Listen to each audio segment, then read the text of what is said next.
இன்று ஒரு அழகான சிந்தனையை, எண்ணத்தை உங்களோடு பகிர்ந்து கொள்கின்றேன். இந்த சிந்தனையும் எண்ணமும் உங்களுக்குள் தோன்றியதா என்பதை நீங்கள் உங்களுக்குள்ளேயே கேட்டுக்கொள்ளுங்கள். அரசு உதவி பெறும் பள்ளி, தனியார் பள்ளியில் 10 வரை தமிழ் பயின்றேன். ஓரளவு தமிழ் பயிற்சி, நல்ல புழமை வாய்ந்தவன் என்றெல்லாம் சொல்லுவதற்கில்லை, ஓரளவு தமிழ் பயின்றேன். தமிழ் பயிலும் பொழுது எனக்குள் அப்பொழுது ஒரு வினா எழுந்தது. நாம் பயிலுகின்ற படிக்கின்ற தமிழ் வேறு விதமாகவும், நாம் பேசுகின்ற நடைமுறை தமிழ் வேறு விதமாகவும் இருக்கிறதே என்று அப்பொழுது எனக்குள்ளேயே ஒரு வினா எழுந்தது. ஆனால் அதற்கான தேடல் விரிவடையவில்லை. வளைகுடா நாட்டிற்கு நான் இங்கு பணிக்கு வரும் பொழுது மலையாளிகளுடன் நேரடியாக பழகுவதற்கும் பேசுவதற்கும் எனக்கு நிறைய வாய்ப்புகள் கிடைத்தது. அவ்வாறு ஒருமுறை ஒருவரிடம் பேசிக்கொண்டு இருக்கும் பொழுது அவர் குறிப்பிட்ட ஒரு சொல் என் மனதிற்குள் ஆழமாய் பதிந்து நாம் மறந்து போன ஒரு வரலாற்றை தேட முனைப்புடன் செயல்பட வைத்தது என்னை. அவர் குறிப்பிட்டார். அவர் பேசுகின்ற பொழுது ஒரு சொல்லாடலை பயன்படுத்தினார். காற்று என்று கூறினார். அப்போ அந்த சொல்லாடல் என் மனதுக்குள்ள ஆழமா பதிந்தது. நாம காத்து என்று தானே சொல்லுகின்றோம், அவர் காற்று என்று அழகாக உச்சரிக்கிறாரே என்று.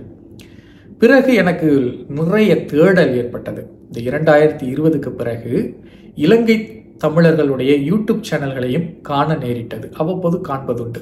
குறிப்பாக யாழ்ப்பாண தமிழை கேட்பதற்கும் மட்டக்களப்பு தமிழை கேட்பதற்கும் இந்த காணொளிகளை நான் அவ்வப்போது காண்பதுண்டு. இலங்கை தமிழர்களிடமும் காற்று என்று சொல் அவ்வாறே உச்சரிக்கப்படுகிறது. தமிழ்நாட்டில் இருக்கக்கூடிய தமிழர்களிடம் மட்டும்தான் காத்து என்று உச்சரிக்கப்படுகிறது. பிறகு ஒவ்வொன்றாக தேட ஆரம்பித்தேன். உண்மையில் எனக்கு அது வரைக்கும் தமிழ்நாட்டில் பிற மொழியாளர்கள் ஆட்சி செய்தார்கள் என்பது எனக்கு தெரியவே தெரியாது. சேர சோழ பாண்டியர்கள் ஆட்சி செய்திருக்கிறார்கள், அவர்களுக்கு பிறகு ஆங்கிலேயர்கள் ஆட்சி செய்திருக்கிறார்கள் என்று மட்டும்தான் தெரியும். பிறகு வரலாற்றை எல்லாம் தேடி தேடி கற்கும் பொழுதுதான் சிலவற்றை கண்டடைய முடிந்தது. அதாவது 500 ஆண்டுகளுக்கு முன்பு மதுரையை ஆட்சி செய்த 2 பாண்டியர்களுக்கிடையே அரசுரிமை போர் நிகழ்கிறது. யார் ஆட்சி செய்வது என்று. இதன் காரணமாக இவர்கள் டெல்லியை அன்று ஆட்சி செய்து கொண்டிருந்த டெல்லி சுல்தானியர்களின் உதவியை நாட அவர்கள் இங்கு வந்து தமிழகத்தில் எல்லா பகுதிகளிலும் கொள்ளையடித்து டெல்லிக்கு திரும்பினார்கள். ஒரு 60 ஆண்டு காலம் அவர்களுடைய கீழ் மதுரையில் ஒரு ஆட்சி நிலவியது என்றும் கூறுகிறார்கள்.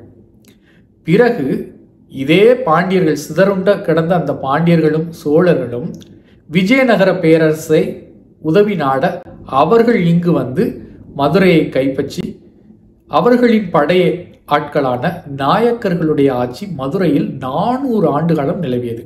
டெல்லி சுல்தானியர், மதுரை நாயக்கர். இந்த நாயக்கர்கள் அவர்கள் மொழி பேசக்கூடிய தெலுங்கு மக்களை இங்கு ஏராளமாக தமிழ்நாட்டின் பல்வேறு பகுதிகளில் குடியமர்த்தினார்கள். அதுபோன்று அவர்கள் சௌராஷ்டிர மொழி பேசக்கூடிய அந்த குஜராத்திலிருந்து நிறைய மக்களை ஏராளமான பகுதிகளில் குடியேற்றியிருக்கிறார்கள்.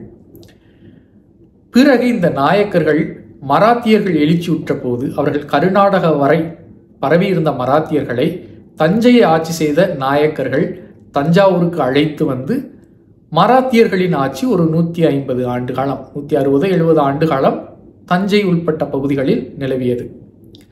ஆக ஒரு 500 ஆண்டு காலம் பிற மொழியாளர்களின் ஆட்சி தமிழகத்தில் நிலவியது.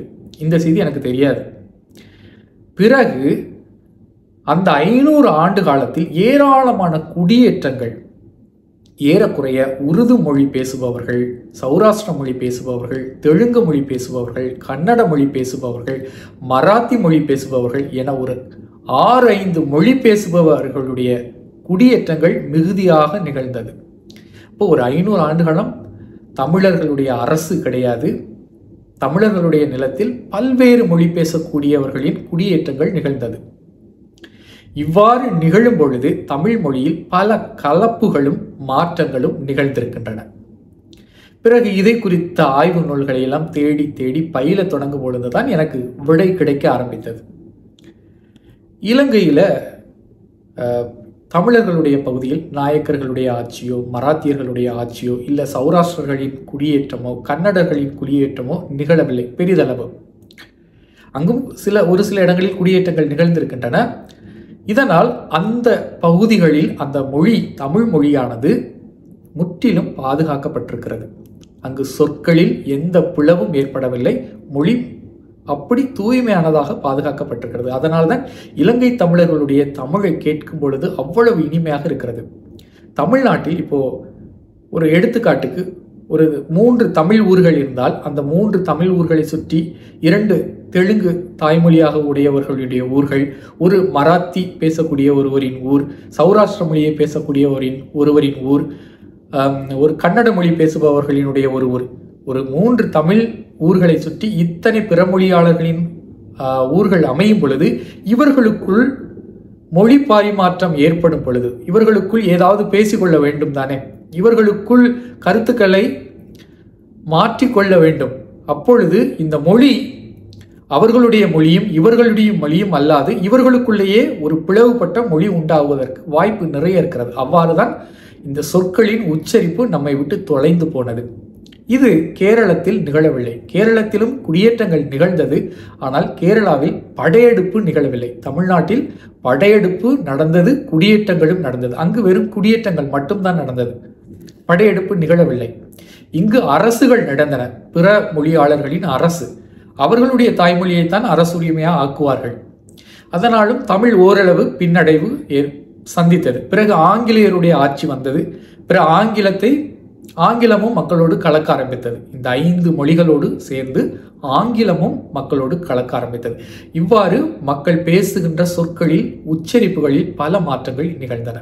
இப்போ ஆங்கிலேயருடைய ஆட்சி வலிமையா இருந்தது. இப்போ ஒரு எடுத்துக்காட்டுக்கு திருவள்ளிக்கேணி என்கின்ற ஒரு தமிழ் சொல்லை அவர்கள் ட்ரிபிலிகேணி என்று அழைத்தார்கள். அதை அவர்கள் எவ்வாறு அழைத்தார்களோ அவர்களுடைய தாக்கம் நமக்கு இருந்தபோது நாமும் அவ்வாறே அழைத்தோம். ட்ரிபிலிகேணி என்பது நாம உருவாக்கிய சொல்லை அவர்கள் எப்படி உச்சரிக்கின்றார்களோ அதே வழியில் நாமும் உச்சரிக்க தொடங்கினோம். அதுபோன்றுதான் இந்த பிற மொழியாளர்களுடைய ஆட்சி 500 ஆண்டுகாலம் நிலவும் பொழுது அவர்கள் தமிழை ஆட்சி மொழியில் எவ்வாறு பயன்படுத்தினார்களோ அவர்களது ஆட்சியில் அவர்களுடைய மக்கள் தமிழ் மக்களிடம் எவ்வாறு தமிழை பயின்றார்களோ அந்த தமிழை தமிழ்நாட்டு தமிழர்களும் உள்வாங்கி ஒருவித உச்சரிப்பு பிழையோடு தான் தமிழை பயன்படுத்த தொடங்கினோம். ஆனால் இந்த பிழை என்பது சேர நாட்டிலும் இலங்கை தமிழர்களிடம் அறவே இல்லை. இது ஒன்றை நான் உன்னிப்பாக கவனித்தேன். சான்றாக 2-3 எடுத்துக்காட்டுகளை கொடுக்கின்றேன். இப்போ காற்று என்கின்ற சொல் காத்து என்று மாறியது இல்லையா? இப்போ இலை என்கின்ற ஒரு பழந்தமிழ் சொல் 500 ஆண்டுகளில் எவ்வாறு மாற்றமடைந்தது என்பதை பாருங்கள். இலை என்பதை நாயக்கர்கள் காலத்தில் தமிழ்நாட்டில் எல என்று மாறியது. பிறகு மராத்தியர் காலத்தில் எல என்று மாறியது. இன்று நாம் எல என்றுதான் குறிப்பிடுகின்றோம், இலை என்று குறிப்பிடுவதில்லை. இது போன்ற சிந்தனைகள் உங்களுக்கும் தோன்றி இருக்கின்றதா? எனக்கு தோன்றி நிறைய விடைகளை என்னால் காண முடிந்தது. ஒவ்வொரு சொல்லும் எவ்வாறு உச்சரிப்பில் மாற்றம் அடைந்தது என்பதை ஏராளமாக தொகுத்து வைத்திருக்கின்றேன். தொகுத்தவர்களுடைய தொகுப்புகளையும் வைத்திருக்கின்றேன். ஒவ்வொன்றாக இடையிடையே நான் பதிவிடுகின்றேன். நீங்கள் விளங்கிக் கொள்வதற்கு மிகுந்த பயனுள்ள தகவலாக உங்களுக்கு அமையும் என்று எண்ணுகின்றேன். நீங்கள் இந்த சேனலை முதலில் காண்பவராக இருந்தால் மறக்காம நமது சேனலை சப்ஸ்கிரைப் செய்க. உங்களுக்கு இந்த காணொளி விருப்பமான காணொளினா எல்லோருக்கும் பகிர்ந்து கொடுங்க. நன்றி.